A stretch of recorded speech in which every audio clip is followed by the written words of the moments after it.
नेपाली संगीतले प्राप्त गरेका हिराहरू खोज्न थालेपछि फेरि पनि दार्जिलिङ नै पुग्नुपर्ने हुन्छ। नेपाली साहित्य र संगीतको भण्डार दार्जिलिङको ऋणी छ। यही कुरा हामी पटक पटक उत्खनन गरिरहेका छौं। कहिले गोपाल योन्जन त कहिले अरुणा लामा, यतिसम्म कि भक्तराज आचार्य समेत गायनको हिसाबले हेर्दा दार्जिलिङकै उत्पादन हुन्। नेपाली भाषामा थुप्रै अजम्बरी साहित्य दार्जिलिङले दियो। नेपाली संगीतका विशाल अम्बर गुरुङ, नेपाली संगीत गायन र शब्द रचनाका त्रिवेणी गोपाल योन्जन, स्वर साम्राज्ञी अरुणा लामा र नेपाली चलचित्र संगीतका मास्टरपिस रञ्जित गजमेर पनि दार्जिलिङले नै दिएको हो। र नेपाली संगीतलाई दार्जिलिङले दिव्य खालिङ पनि दियो। दिव्य खालिङ पनि संगीत, शब्द र गायन तीनवटै विधामा अब्बल थिए। तर उनका ती सबै क्षमताहरूलाई संगीतको शक्तिले छायामा पारिदियो भने पनि हुन्छ, किनकि दिव्य खालिङका बारेमा अहिले पनि शब्द र गायनको भन्दा धेरै चर्चा संगीतको हुन्छ। गीतहरूमा उनले दिएका संगीतहरूले त्यो योग्यता राख्छन् पनि। दिव्य खालिङ र नारायण गोपालको उमेरमा निकै अन्तर भए पनि संगीतकै कारण उनीहरू सोम बनेर एक अर्कालाई सोम नै सम्बोधन गर्थे पनि। यी सोमबाट नेपाली संगीतले थुप्रै कालजै गीत संगीत पायो। यस सामग्रीमा हामी उनी दिव्य खालिङको जीवन कथा प्रस्तुत गर्दैछौँ। तपाईहरूले दिव्य खालिङले संगीत दिएका कुन कुन गीतहरू सुन्नु भएको छ अनिवार्य कमेन्ट गरिदिनुहोला।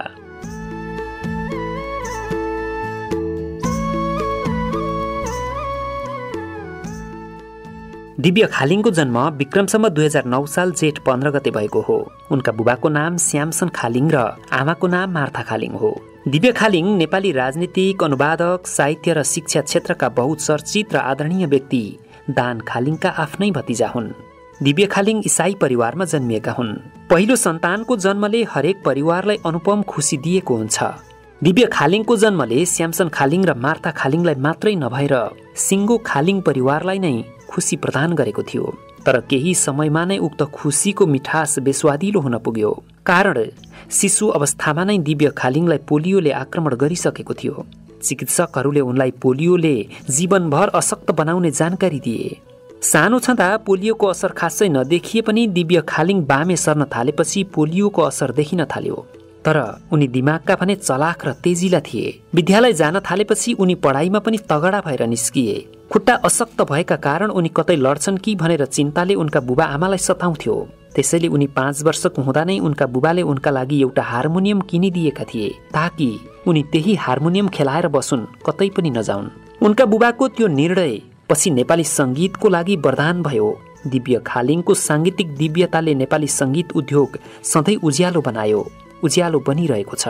इसाई परिवारमा जन्मिएकाले दिव्य खालिङ सानैदेखि चर्च जाने गर्थे। चर्चमा भजन र सुसन्देश गाउने चलन यद्यपि छ। उनी 12 वर्षका थिए। दार्जिलिङको कोलम्बस चर्चमा एउटा भव्य कार्यक्रमको आयोजना गरिएको थियो। उक्त कार्यक्रममा दिव्य खालिङले तबला बजाएका थिए। 12 वर्षका किशोरले बजाएको तबलाले त्यो बेलाका दार्जिलिङका नाम चलेका संगीत कर्मीहरूको ध्यान उनीतिर तान्यो। पढाइमा समेत तगडा भएका कारण उनले 14 वर्षको उमेरमा प्रथम श्रेणीमा प्रवेशिका परीक्षा उत्तीर्ण गरे। प्रवेशिका पास गरिसकेपछि सुरुमा उनलाई विज्ञान विषयका लागि क्याम्पस भर्ना गरिएको थियो। तर संगीतका सरगमहरू उनको नसामा बग्न थालिसकेका कारण उनलाई विज्ञान पढ्न गाह्रो भयो। उनले विषय परिवर्तन गरेर मानविकी शास्त्र पढ्न थाले। क्याम्पसको पढाइ र संगीतप्रतिको लगावमा उनी एकसाथ थिए। पढाइ पनि अगाडि बढिरहेको थियो भने उनको संगीतको जग पनि बलियो बन्दै थियो। ठिक त्यो बेला दार्जिलिङ नेपाली सुगम संगीतको केन्द्र बनिरहेको थियो। केन्द्रमा थिए शरण प्रधान, मणिकमल छेत्री, अरुणा लामा, डेजी बराइली, चन्दन लम्जेल, शान्ति ठटाल आदि।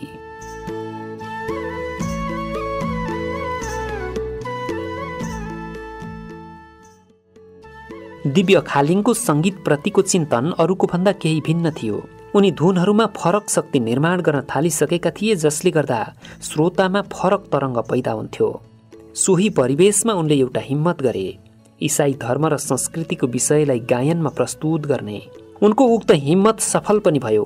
यसले उनलाई पृथक रूपमा चिनायो। उनी संगीतलाई पृथक तरिकाले प्रस्तुत गर्ने भएकाले अवसर पनि पाउँथे। उनी गोर्खा दुःख निवारण सम्मेलनको हलमा प्रस्तुत हुने नाटकहरूमा त्यसरी नै पृथक शैलीमा पृष्ठ संगीत प्रदान गर्न थाले। बिस्तारै उनी आकाशवाणी खरसाङमा जोडिए। त्यहाँ उनका गीतहरू रेकर्ड भए।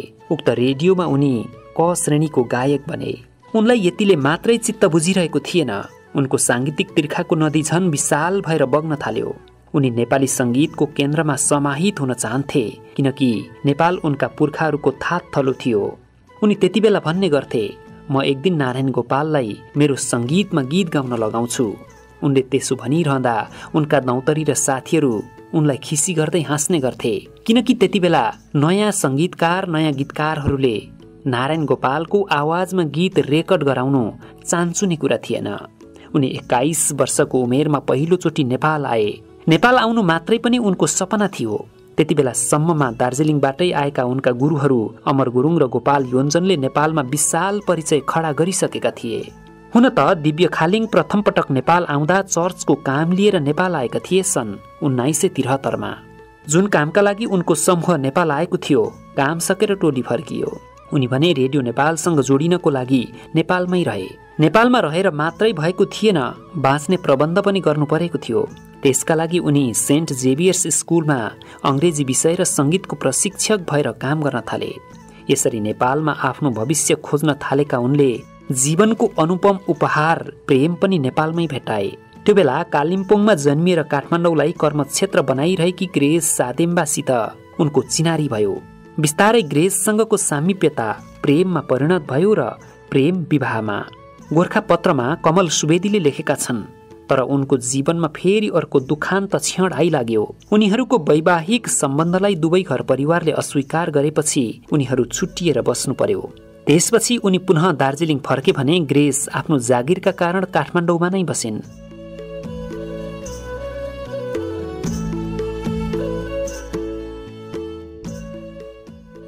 दिव्य खालिङ र ग्रेस सादेम्बाको प्रेमको कुरा साहित्यकार शरद प्रधानले पनि आफ्नो संस्मरणमा उल्लेख गरेका छन्, तर उनले घर परिवारको अस्वीकृतिका कारण उनीहरू अलग भएको कुरा पनि उल्लेख गरेका छैनन्।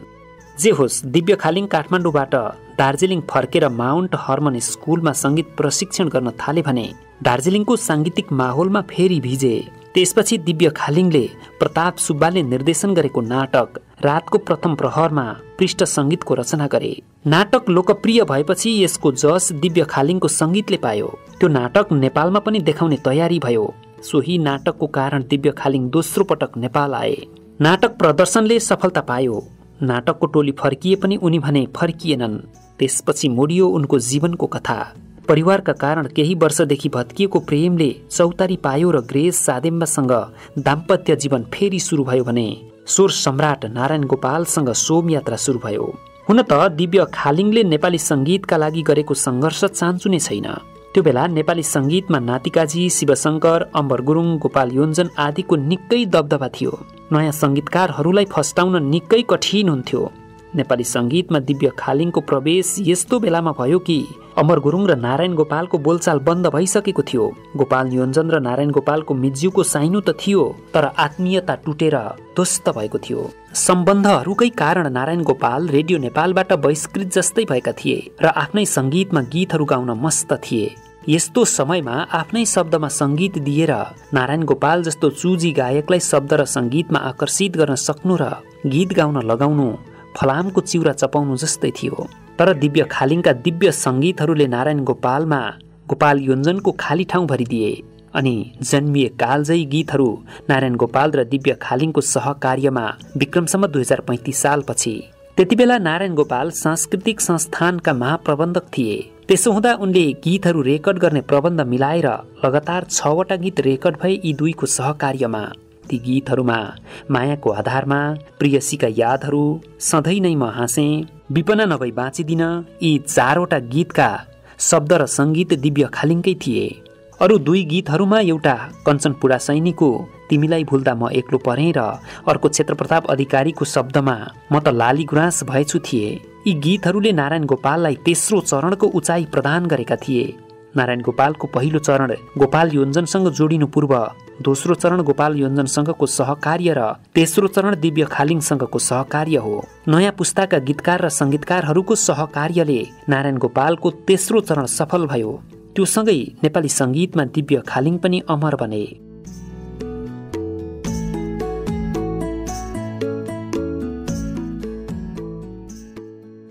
दिव्य खालिङ नारायण गोपाललाई औधी श्रद्धा गर्थे। श्रद्धा गर्ने व्यक्ति नै सोम बनेपछि उनी निकै उत्साहित बने।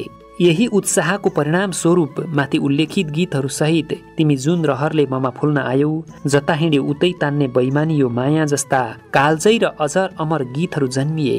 हरिभक्त कटवालको अमर सिर्जना मलाई नसोध कहाँ दुख्छ खाऊ गीतको कम्पोजिसनमा दिव्यको महत्त्वपूर्ण भूमिका रहेको कुरा नारायण गोपालले पनि स्वीकारेका थिए। उक्त गीत नारायण गोपालले गाउँदा दिव्य खालिङले पियानोको धुन बिगारेपछि दुई बीच घम्सा घम्सी नै परेको जानकारहरू सम्झन्छन्।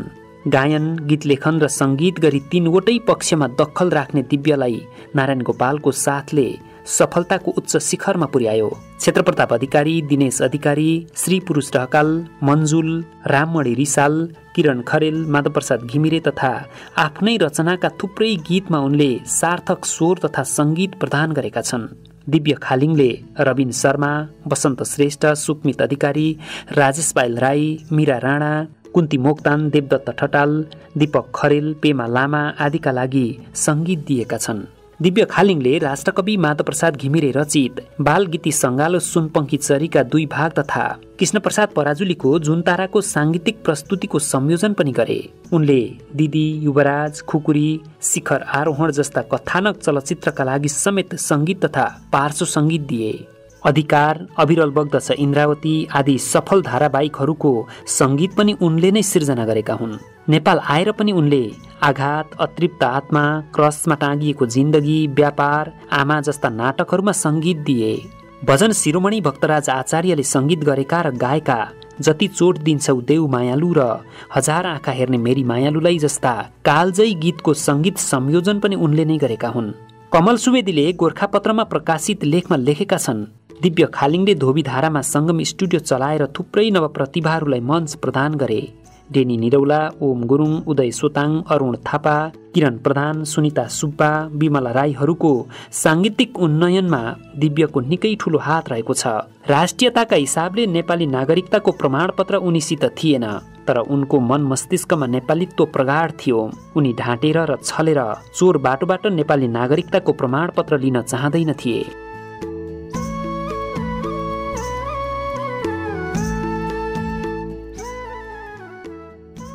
एक छोरी प्रतिज्ञा, 3 छोराहरू पराजय, प्रदेश र प्रतिबिम्बका पिता दिव्य खालिङलाई 2060 सालमा मस्तिष्कघात भयो। बीएनबी तथा नर्भिक अस्पतालको लामो उपचारपछि स्वास्थ्यमा सुधार त आयो, तर बिस्तारै छाती र टाउकोमा स्थायी समस्या देखा पर्यो। उनको मानसिक स्थिति पनि कमजोर हुँदै गयो र साङ्गीतिक जीवनमा पूर्ण विराम लाग्यो। 2.5 वर्ष ओछ्यानमा परेपछि उनले एक्कासी आफ्नो जन्मभूमि दार्जिलिङ जाने इच्छा गरे। यो आग्रहलाई स्वीकार्दै परिवारले उनलाई भारतको सिलिगुडी पुर्यायो, जहाँ उनका बुबा सहित आफन्तहरू थिए। 2063 साल असार 11 सिलिगुडीमा उनको चोला उठ्यो।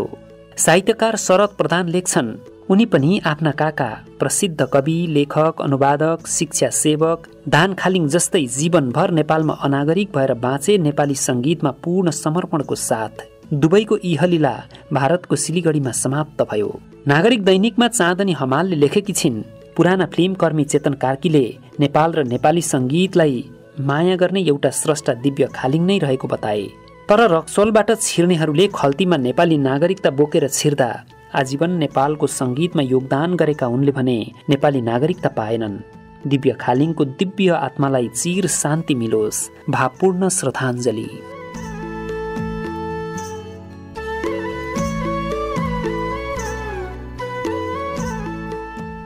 दर्शकवृन्द, हामीले नेपाली सङ्गीत उद्योगका लागि अजर अमर सङ्गीत र शब्दहरू दिएका दिव्य खालिङको जीवन कथा यहाँ प्रस्तुत गर्यौं। उनका आरोह अवरोहहरू, दुःख र सङ्घर्षका कथाहरू यहाँ प्रस्तुत गर्यौं। यो सामग्री हेरिसकेपछि तपाईहरूलाई कस्तो लाग्यो? तपाईहरू कसले दिव्य खालिङले गाएका, सङ्गीत गरेका र रचना गरेका गीतहरू सुन्नु भएको छ? यदि सुन्नु भएको छ भने तपाईहरूलाई ती गीतहरू कस्तो लाग्छ? तल कमेन्टमा अनिवार्य लेखिदिनुहोला।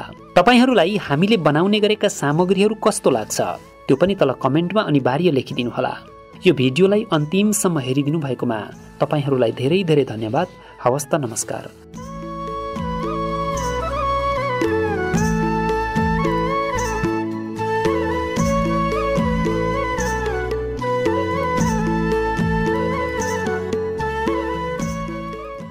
शब्दहरूको जादुमा मनोरञ्जनको सङ्गम, थलैचा इन्टरटेनमेन्ट।